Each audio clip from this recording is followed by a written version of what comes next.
মা এসে লেবুর জলটা বানাতে। এটাতে ঠান্ডা বরফের পুরো চাপ।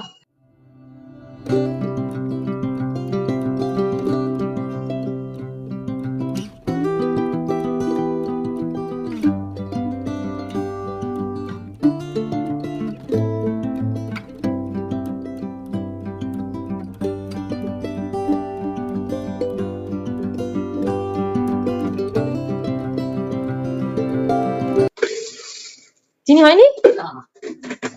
দেখে মনে হচ্ছে আছে। হ্যাঁ, আগে বাবাকে দিয়ে দাও চিনি গোলার আগে। বাবাকে দিয়ে আসবো আমি? দিয়ে আসছি একটু পরে। বাড়িতে থাক। খাবো, তাড়াতাড়ি খাবো। আমাকে রাখো রাখো, এখানে রাখো। খুব ভালো হয়েছে। তুমি খাও তোমারটা, তুমি খাও আগে। কি করবো? তুমি খাও তোমারটা আগে। নিজে তো কিছু খাওই না, আগে তো দিয়ে দাও সবাইকে। হেবি সুন্দর হয়েছে, হেবি সুন্দর।